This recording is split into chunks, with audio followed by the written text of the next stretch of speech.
Saudara yang kekasih dalam nama Yesus, topik firman Tuhan pada pagi hari yang indah ini yaitu tidak ada yang mustahil bagi orang yang percaya. Memang ada firman Tuhan mengatakan tidak ada yang mustahil bagi Tuhan. Tetapi nanti kita membaca dalam buku Markus pasal 9 ayat 23 yang mengatakan tidak ada yang mustahil bagi orang yang percaya. Biarlah semua kita nanti saudaraku setelah selesai firman Tuhan ini berani juga berkata tidak ada yang mustahil bagi saya yang percaya. Karena kuasa Tuhan akan bekerja bagi setiap anak Tuhan yang percaya. Karena kuasa Tuhan akan menjawab setiap anak-anak Tuhan yang memiliki iman. Jadi firman Tuhan ini akan membawa kita kepada kemenangan. Firman Tuhan ini akan membawa kita kepada kesanggupan untuk mengatasi problema-problema kita. Sehingga kita hidup berkemenangan. Menang atas kelemahan-kelemahan kita. Menang atas penyakit-penyakit kita. Menang atas kemiskinan kita. Menang atas kegagalan-kegagalan kita.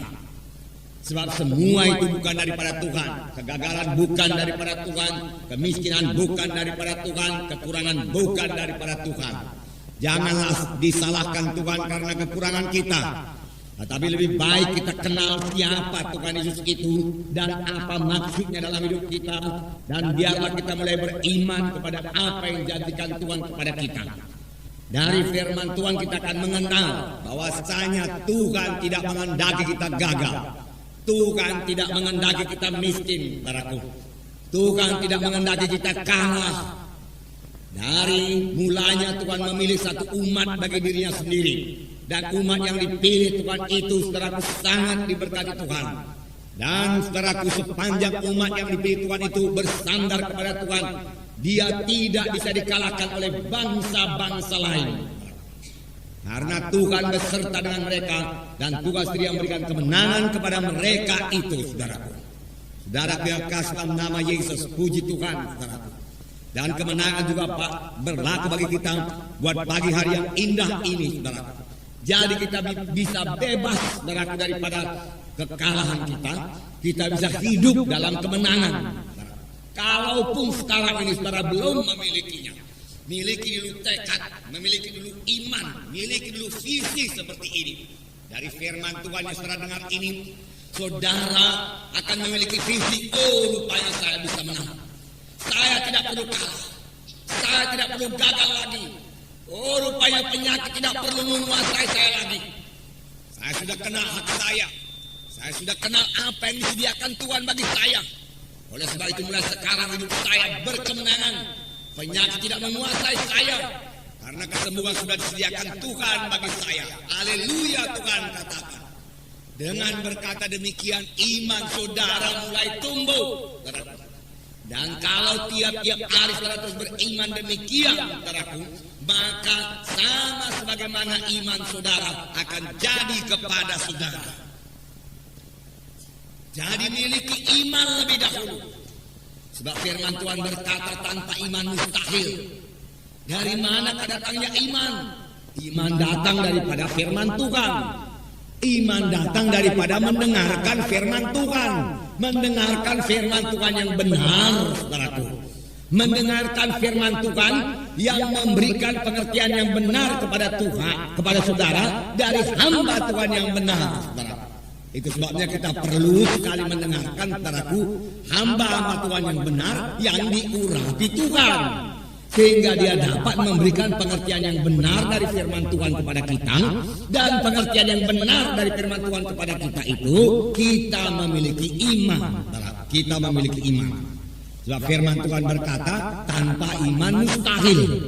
Semua orang yang menghampiri Allah, semua orang yang berharap sesuatu daripada Tuhan, semua orang saudaraku yang mau supaya doanya dijawab Tuhan, harus memiliki iman lebih dahulu, saudaraku. Dan firman Tuhan juga berkata, sama sebagaimana imanmu jadi padamu. Apa yang kita percaya itu jadi kepada kita. Iman artinya kita percaya bahwasanya apa yang dijanjikan Tuhan itu genap kepada kita. Sudah genap kepada kita. Adalah milik kita. Mengapa? Saudaraku, apakah dasarnya? Saudaraku, bukan perasaan kita, bukan penglihatan kita. Dasarnya semata-mata hanyalah firman Tuhan, hanyalah janji Tuhan. Tuhan sudah menjanjikannya dan kita tahu janji itu bagi kita, saudaraku. Lalu kita berkata, terima kasih Tuhan. Janji itu bagi saya, Tuhan. Saya terima sekarang, Tuhan. Oleh sebab itu sekarang saya sudah sembuh, Tuhan. Oleh sebab itu sekarang saya sudah keberkatan, Tuhan. Karena firman-Mu sudah mengatakannya demikian. Walaupun yang dikatakan Tuhan itu belum kita lihat jadi dalam hidup kita, belum kita rasakan di dalam tubuh kita ini. Iman tidak bergantung kepada perasaan. Iman tidak bergantung kepada penglihatan. Iman juga tidak bergantung pada pengalaman. Iman bergantung semata-mata kepada janji Tuhan. Kelihatan atau belum kelihatan, sudah kita terima atau belum kita terima, saudaraku, kita harus tetap berpegang pada janji Tuhan itu. Maka dia akan memperoleh apa yang diimankannya. Dia akan memperoleh apa yang dikatakannya. Firman Tuhan berkata, saudaraku, saudara yang kasih dalam nama Yesus, jadi kita bisa menang, saudaraku. Jadi kita semua bisa berhasil, saudaraku. Jadi kita semua bisa berbuat perkara yang besar, saudaraku. Jadi nasib kita berubah dalam Tuhan ini, dan memang mesti berubah, saudaraku. Kita datang kepada Tuhan untuk menerima perubahan ajaib. Kita datang ke gereja ini bukan untuk sekedar menerima sedikit pengertian-pengertian baru daripada firman Tuhan. Bukan yang sekedar begitu saja. Kita datang untuk diubahkan. Kejadian lama lalu, kejadian baru timbul, saudaraku, dalam kita. Jadi dalam kita, saudaraku, hidup baru dalam Tuhan yang lain daripada hidup yang lama, saudaraku. Hidup yang bergantung sepenuhnya kepada Tuhan. Hidup yang bergantung kepada firman Tuhan. Maka sepanjang hidup kita tidak akan dipermalukan, saudaraku. Saudaraku yang kasih dalam nama Yesus, memang semua jawabannya terdapat dalam firman Tuhan. Firman Tuhan tetap berkuasa, saudaraku. Firman Tuhan berkuasa mengubahkan hidup kita, saudaraku. Firman Tuhan yang kita terima, firman Tuhan yang kita dengar tidak pernah kembali dengan kosong, saudaraku. Saudara yang kekasih dalam nama Yesus, karena firman Tuhan itu berkuasa. Dalam Ibrani pasal 11 ayat 3 dikatakan bahwa alam semesta ini dijadikan oleh firman Tuhan. Demikianlah berkuasanya firman Tuhan itu. Saya membacakan Ibrani pasal 11 ayat 3. Karena iman kita mengerti bahwa alam semesta telah dijadikan oleh firman Allah, sehingga apa yang kita lihat telah terjadi dari apa yang tidak dapat kita lihat. Dengan iman kita mengerti bahwa alam semesta ini, dunia ini telah dijadikan oleh firman Allah, sehingga apa yang kita lihat telah terjadi dari apa yang tidak dapat kita lihat. Apa yang kita lihat, apa yang kita lihat sekarang ini telah dijadikan Tuhan dari apa yang tidak ada. Bagaimanakah Tuhan menjadikannya? Firman Tuhan berkata, alam semesta ini dengan segala isinya dijadikan Tuhan dengan firman-Nya. Begitulah berkuasanya firman Tuhan itu. Tuhan Yesus saja berkata, jadilah terang, terang pun jadi. Jadilah matahari, bulan dan bintang. Dia hanya mengucapkan firman Tuhan, lalu matahari, bulan dan bintang pun jadi. Saudaraku, jadi. Inilah kuasa firman Tuhan yang diucapkan oleh Tuhan. Dan kuasa firman Tuhan yang kita ucapkan juga, saudaraku, tetap berkuasa, saudaraku. Jadi firman Tuhan itu berkuasa. Dan Tuhan sendiri berkata, firman-Ku tidak kembali dengan kosong. Tidak bisa kembali firman Tuhan itu dengan kosong kepada Tuhan. Bahkan firman Tuhan itu akan melaksanakan apa yang disuruh Tuhan. Sama sebagaimana embun turun ke bumi, membasahi bumi ini, menumbuhkan tanam-tanaman, demikian firman Tuhan berkata, saudaraku, dan menumbuhkan benih yang ditabur oleh petani-petani. Yesaya 55 ayat 10 berkata, sebab seperti hujan dan salju turun dari langit dan tidak kembali ke situ, melainkan mengairi bumi, membuatnya subur dan menumbuhkan tumbuh-tumbuhan, memberikan benih kepada penabur dan roti kepada orang yang mau makan. Demikianlah firman-Ku yang keluar dari mulut-Ku. Ia tidak akan kembali kepadaku dengan sia-sia, tetapi ia akan melaksanakan apa yang Kukehendaki dan akan berhasil dalam apa yang Kusuruhkan kepadanya. Jadi firman Tuhan ini, saudaraku, tidak kembali kosong. Firman Tuhan berkata, tidak kembali dengan sia-sia. Sepanjang saudara sudah mempercayainya, firman Tuhan itu akan genap dalam hidup saudara, dan ia akan melaksanakan apa yang dikehendaki Tuhan dan akan berhasil dalam apa yang diperintahkan Tuhan dalam firman-Nya, saudaraku, sampai sekarang ini. Itu sebabnya kita bisa menikmati, saudaraku, kegenapan janji-janji Tuhan di dalam hidup kita, saudara. Puji Tuhan, saudara. Haleluya, saudara. Nah, saudara yang kasih dalam nama Yesus, bagaimana supaya firman Tuhan itu bekerja dalam hidup kita? Bagaimana apa yang kita perbuat, saudaraku? Kita akan membaca dari contoh firman Tuhan pada hari ini dalam Markus 9 ayat 14 sampai 27. Mari bersama-sama kita membacanya dengan suara yang terang, jelas dan kuat. Ketika Yesus, Petrus dan Yakobus dan Yohanes kembali pada murid-murid lain, maka mereka melihat orang banyak mengerumuni murid-murid itu, dan beberapa ahli Taurat sedang mempersoalkan sesuatu dengan mereka. Pada waktu orang banyak itu melihat Yesus, tercenganglah mereka semua dan bergegas menyambut Dia. Lalu Yesus bertanya kepada mereka, "Apa yang kamu persoalkan dengan mereka?" Kata seorang dari orang banyak itu, "Guru, anakku ini kubawa kepadamu, karena ia kerasukan roh yang membisukan dia. Dan setiap kali roh itu menyerang dia, roh itu membantingkannya ke tanah. Lalu mulutnya berbusa, giginya berkertakan, dan tubuhnya menjadi kejam. Aku sudah meminta kepada murid-muridmu supaya mereka mengusir roh itu, tetapi mereka tidak dapat." Kata Yesus kepada mereka, "Hai kamu angkatan yang tidak percaya, berapa lama lagi aku harus tinggal di antara kamu? Berapa lama lagi aku harus sabar terhadap kamu? Bawalah anak itu kemari." Lalu mereka membawanya kepadanya. Waktu roh itu melihat Yesus, anak itu segera digoncang-goncangnya, dan anak itu terpelanting ke tanah dan terguling-guling, sedang mulutnya berbusa. Lalu Yesus bertanya kepada ayah anak itu, "Sudah berapa lama ia mengalami ini?" Jawabnya, "Sejak masa kecilnya, dan seringkali roh itu menyeretnya ke dalam api ataupun ke dalam air untuk membinasakannya. Sebab itu jika engkau dapat berbuat sesuatu, tolonglah kami dan kasihanilah kami." Jawab Yesus, "Katamu jika engkau dapat, tidak ada yang mustahil bagi orang yang percaya." Segera ayah anak itu berteriak, "Aku percaya, tolonglah aku yang tidak percaya ini." Ketika Yesus melihat orang banyak makin datang berkerumun, Ia menegur roh jahat itu dengan keras, katanya, "Hai kau roh yang menyebabkan orang menjadi bisu dan tuli, aku memerintahkan engkau, keluarlah daripada anak ini dan jangan memasukinya lagi." Lalu keluarlah roh itu sambil berteriak dan menggoncang-goncang anak itu dengan hebatnya.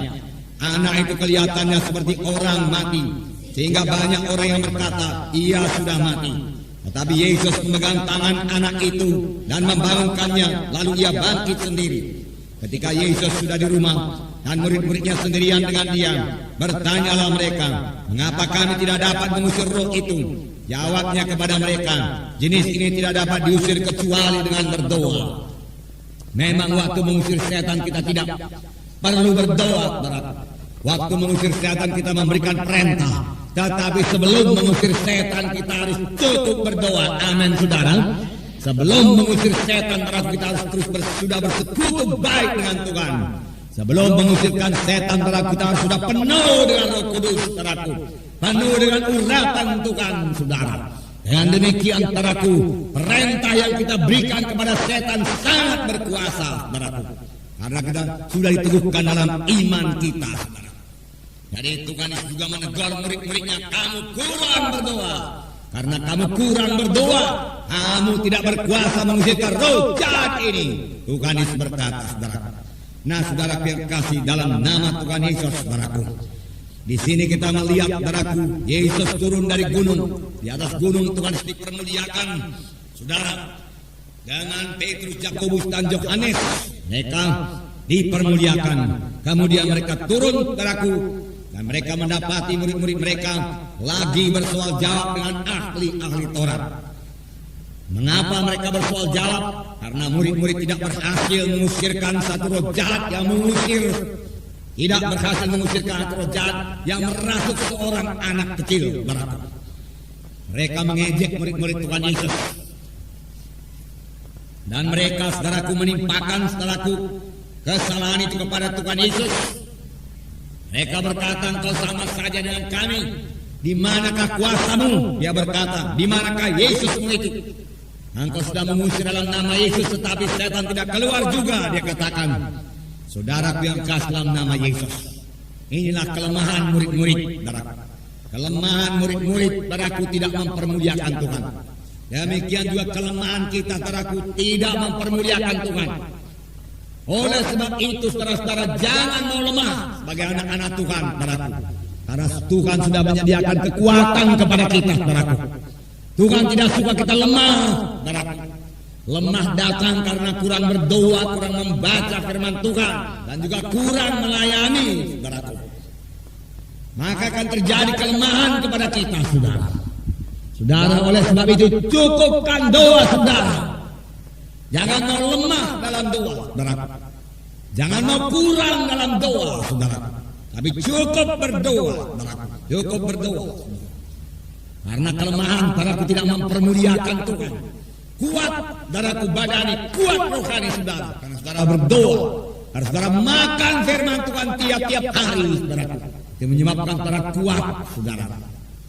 Dalam berdoa itu, saudara juga diurapi Tuhan. Hindukah saudara urapan Tuhan dalam pelayanan saudara? Sehingga hidup saudara berkuasa. Berkuasa melawan dosa, berkuasa bersaksi, saudaraku. Berdoa, saudaraku. Kunci pintu kamar saudara. Bersekutu dengan Tuhan. Biarlah kekuatan daripada Tuhan mengalir kepada saudara. Sehingga saudara bisa bersaksi dengan berkemenangan. Sehingga saudara bisa melayani dengan berkemenangan dan berkuasa, saudaraku. Jadi saudaraku, jangan lemah karena kelemahan saudaraku tidak mempermuliakan Tuhan, saudara. Berdoa. Kalau saudara berdoa, maka urapan Tuhan, saudaraku, akan bekerja dalam hidup saudara. Urapan itu akan menyanggupkan saudara untuk bersaksi. Sehingga saudara memberikan buah kepada Tuhan. Tuhan Yesus berkata, roh Tuhan ada padaku dan ia mengurapi aku. Sehingga aku mengabarkan berita yang baik. Tuhan Yesus berkata, membebaskan orang-orang yang terkawal. Memberitakan tahu rahmat Tuhan telah datang. Dengan apakah Tuhan melaksanakannya? Dengan urapan Roh Kudus yang ada padanya. Kita juga bisa memperoleh urapan Roh Kudus yang sama jikalau kita mau berdoa.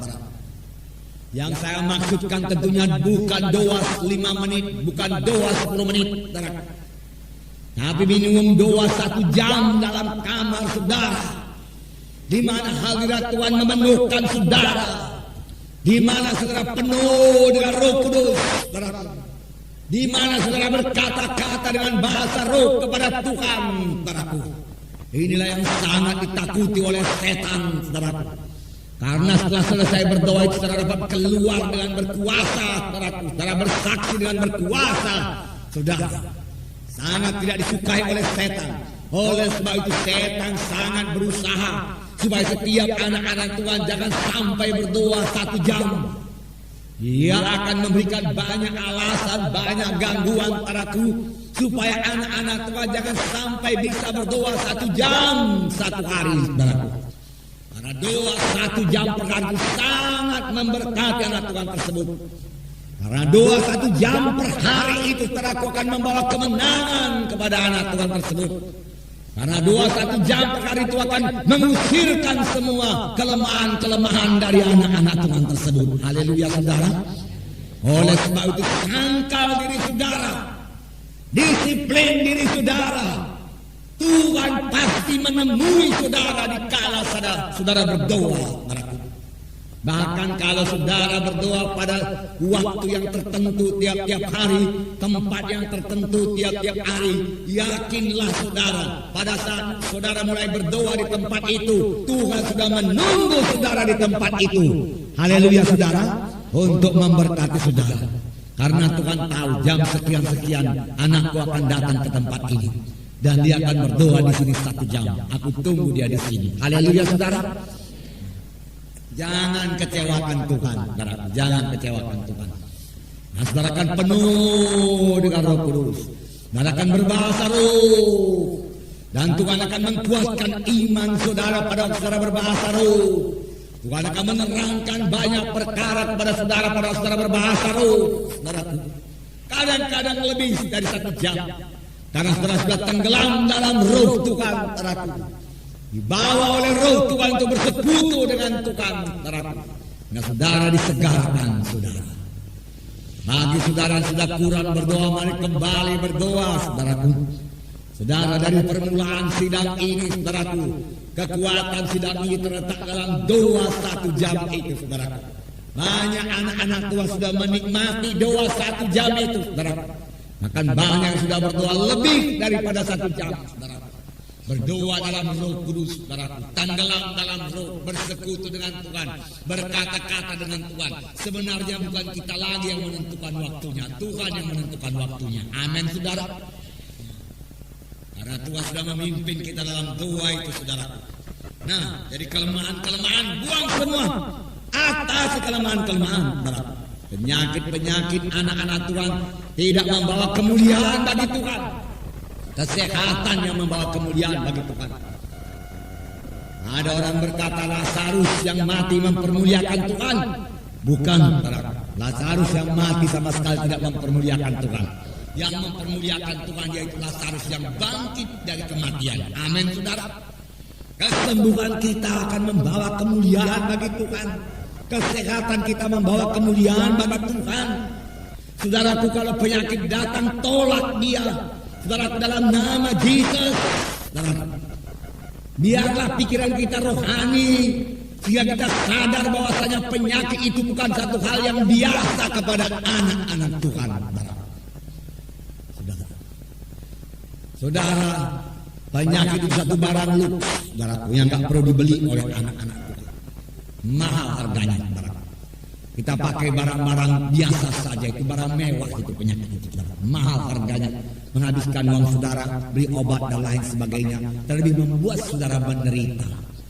Saudara, apalagi Tuhan sudah memberikan persediaan bagi kita, sudah kita tidak perlu sakit, saudaraku. Pelayanan Tuhan Yesus selama dia di bumi ini, saudaraku, 70-80% menyembuhkan orang yang sakit.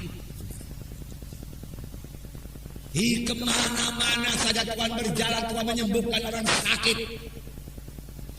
Kemudian firman Tuhan berkata dalam buku Roma, roh Tuhan yang tinggal dalam kita ini akan menghidupkan tubuh-tubuh yang fana ini. Roh Tuhan telah menghidupkan tubuh-tubuh kita yang fana. Roh Tuhan telah membuat semua anggota tubuh kita berfungsi dengan baik.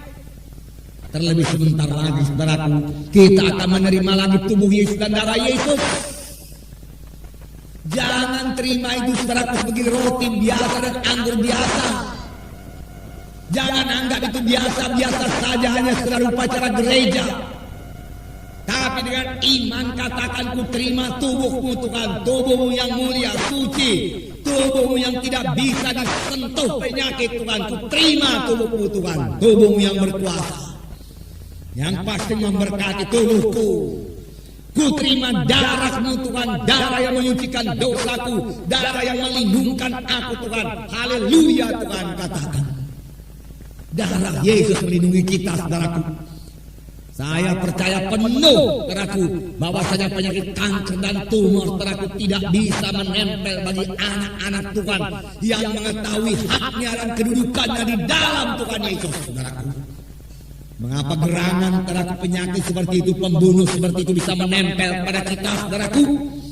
Itu penyakit najis dari setan itu, saudaraku, bukan dari Tuhan, saudaraku. Tuhan tidak ada persediaan kanker tumor di sorga saudaraku untuk diberikan kepada anak-anaknya. Saudaraku tidak, saudaraku. Walau anak-anaknya tidak patuh, saudaraku. Tuhan tidak juga memberikan kanker.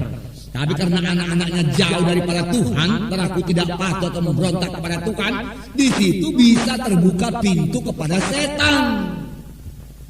Saudaraku, untuk saudaraku menggocok anak-anak Tuhan tersebut.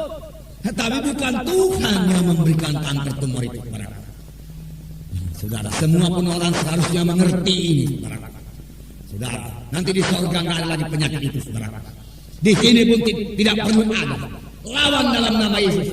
Bahkan sebelum jadi kepada saudara katakan dalam nama Yesus, kanker tumor itu tidak ada hak menjamah saya. Pergi saja jauh-jauh dalam nama Yesus. Haleluya, saudara. Sebab kanker tumor tidak mempermuliakan Tuhan, saudara. Merusak tubuh kita ini. Kita perlu tubuh ini, saudara. Untuk apa perlu tubuh ini? Saudara berkata hanya tubuh, memang tubuh. Karena Benyamin yang sebenarnya bukan tubuh ini. Benyamin yang sebenarnya di dalam roh dia. Demikian juga saudara. Pada waktu Benyamin nanti dipanggil Tuhan, saudaraku, yang dipanggil Tuhan bukan tubuh saya. Itu belakangan menyusul. Ya. Roh saya yang ke sorga, saudara. Roh saudara yang ke sorga, saudara. Namun saya masih membutuhkan tubuh saya ini, saudara. Saudara, untuk melayani Tuhan seperti ini, untuk mengadakan KKR, untuk membangun gereja-gereja, untuk mengerjakan pekerjaan Tuhan, saudara. Demikian juga dengan saudara. Dan Tuhan juga berkata, permuliakan Tuhan dengan tubuhmu. Sebenarnya Tuhan berkata, permuliakan Tuhan dengan tubuhmu yang sehat, yang baik, yang diberkati Tuhan, saudara. Yang kuat, haleluya, saudara. Semua itu milik kita. Biarlah ini menjadi iman bagi saudara.